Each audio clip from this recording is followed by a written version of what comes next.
there are doorways to the transcendent, to the infinite, to the divine that are literally littered along the hallways of BioCybernaut.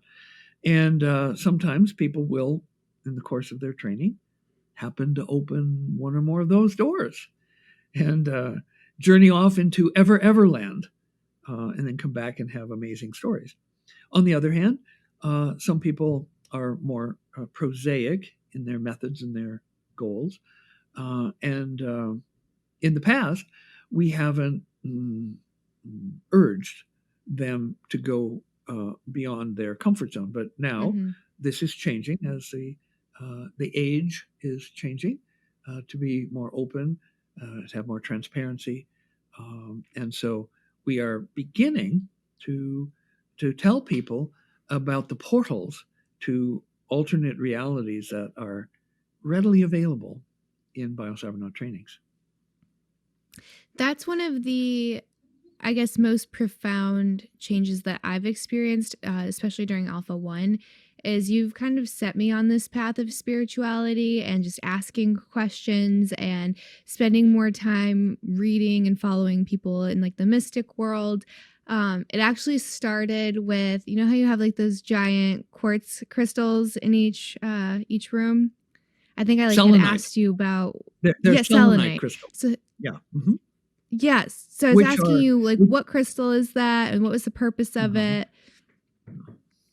Well, and it just sent me down a rabbit hole.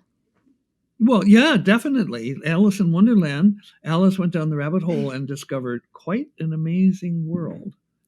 One bite makes you taller, one bite makes you small.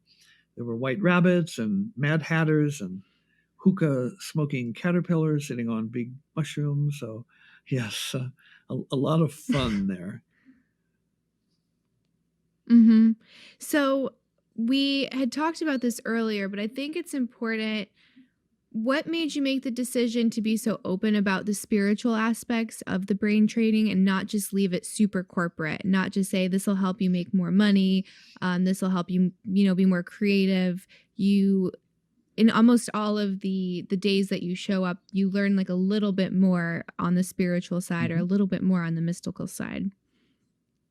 Well, that's a wonderful question, and it has two entirely different answers. Before I go there, I will sort of underscore what you just said, because in the past, we would talk openly with people about the IQ boost. Your IQ goes up on average 11.7 points, and this is stable at least a year out, or the creativity, which increases 50%, or the beneficial personality changes. At one point, I'll tell you a couple stories about the personality changes. It was the early 70s, and I was analyzing data from my doctoral dissertation, where I had given batteries of personality tests before and after the training. And I'd done this both at Carnegie Mellon and in a lab I'd built there, and also in Dr. Joe Kamiya's lab at University of California, San Francisco.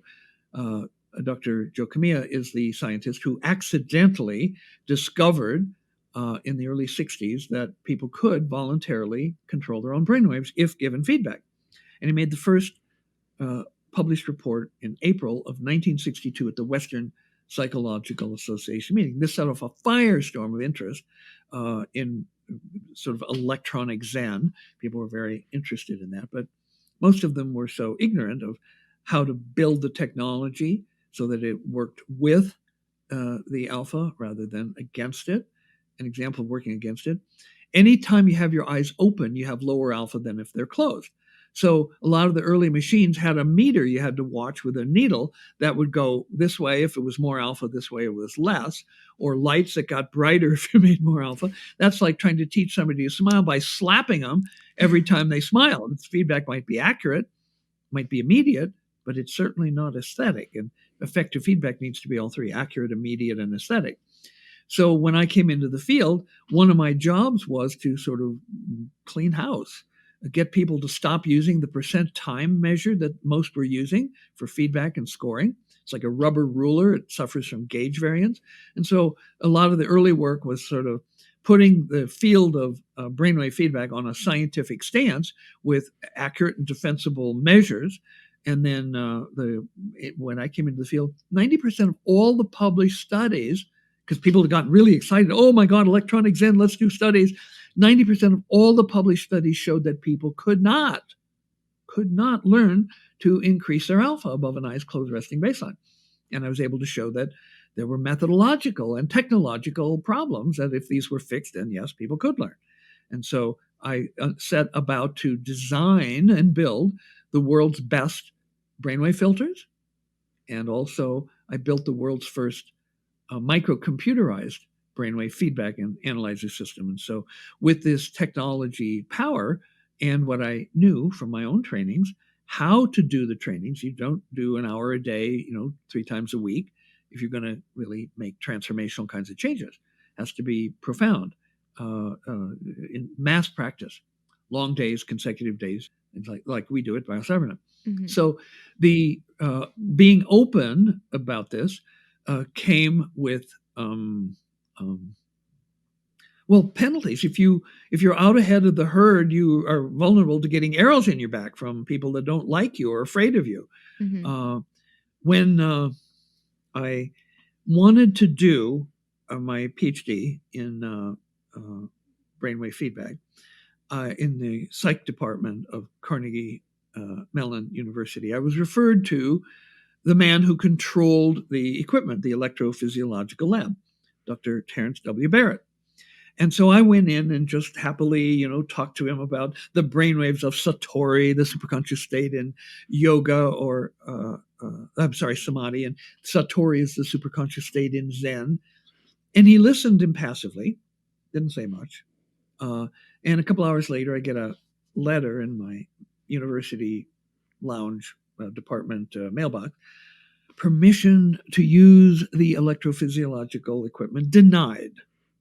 He continued, nobody who has an interest in consciousness could possibly be serious about getting a PhD in physiological psychology. But if you will abandon these silly ideas of consciousness and submit yourself to me, I will design a program of research which will lead to a PhD in physiological psychology.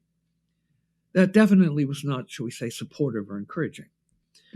I was aghast. What about academic freedom?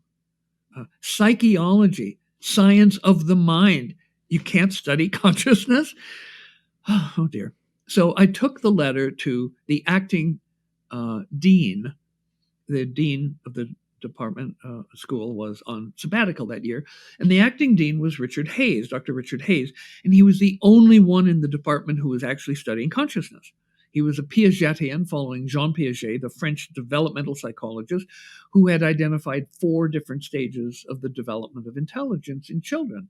Sensory motor stage goes up to about 18 months. Then you have operations and concrete operations. And finally, at age 7, people go into formal operations where for the first time they can take the perspective of another person. If you give crayons and a paper to a 6-year-old and ask them, sitting across the table from you, and ask them to draw what you are seeing, they will draw what they see. It's impossible for them to conceive that you might have a different perspective on the world than they do. It's one of the reasons that we don't do this training for children under 7. I can recall on my 7th birthday, I was walking through the woods near Menominee, Wisconsin, wondering, I wonder if other people see red the same way I do. That is a question that could not occur to a 6, 5, 4, 3-year-old. And so Dr. Hayes took this letter, rolled his eyes, and the next day, Terence Barrett's dictum was reversed. In fact, his contract was not renewed. He wasn't there the next year, all of which earned me the enmity of all of the other physiological psychologists who were rat runners and things like that. And so they laid in wait. They were hostile. when I did the defense of my dissertation, my advisor, Dr. Jim Korn, scheduled my public defense for a time when the worst of the hostile people were teaching seminars and weren't able to come. They sent hostile questions, which I adroitly answered, and they weren't there to do follow-up hostile questions. So yes, telling the truth often creates anger in people who are afraid. You will remember from your own training that there's an emotional hierarchy, starting at the bottom with apathy, then sadness, depression, then anger, then fear, and then joy. And whatever, say you're blocking fear, what'll show up is anger. You'll express anger. If you're blocking anger, what'll show up is sadness. And so there was one other example about arrows in the back. When I won my large federal grant, in which I had written in 6-month and 12-month follow-ups, which would be an answer to your question of how long does this last, I was elevated on the occurrence. It was a big 3-year grant from NIMH, an R01 grant.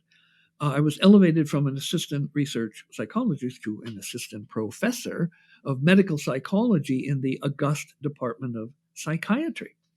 Shortly after this, the department chair decreed there would be an annual retreat. All faculty had to attend and get up on the stage and talk for 10 minutes about the research. So I've been doing, among other things, MMPIs, Minnesota Multiphasic Personality Inventories, kind of like the granddaddy of all personality tests. And if you could show one of those profiles to a clinical psychologist, they could read that person's beads. It's very accurate. It has 3 different lie scales. Some scales are corrected, either up or down, depending on whether people are trying to fake bad or fake good or just generally malingering. And so for my 10-minute talk in front of the entire psychiatry department, I'm showing slides of the MMPI profile before the training and then 7 or 8 days later. Well, what I was showing were like the clinical scales: anxiety, depression, paranoia, schizophrenia, psychasthenia. Some of the people, because I was selecting, really damaged people using the MMPI first factor, I was getting people who were in the 98th and 99th percentile of schizophrenia, paranoia, anxiety, depression. And a week later, they were in the middle of the normal zone. Well, no psychiatrist on earth had ever seen that kind of change. And so I'm only halfway through my talk, 5 minutes in, and 2 senior bearded members of the department are out of their seats in the auditorium, shaking their fingers, waving their fists, angrily shouted me off the stage. Well, from the emotional hierarchy, the anger they were expressing is because of fear that they weren't willing to acknowledge that this youngest member of the department had a technology that was going to disrupt their august profession. They didn't need the drugs. They didn't need the on the couch talking. All they needed was a week of what became the BioCybernaut training. And so, as I said, I was literally shouted off the stage. Talk about academic freedom. So I've had arrows in my back by being a leader, by being out in front. And so even people who are afraid of the unconscious or the beyond conscious, they want more of the good things. They want more intelligence. They want more creativity. They want more emotional intelligence that's come on the scene recently. And they also want less anxiety, depression, fear, hostility.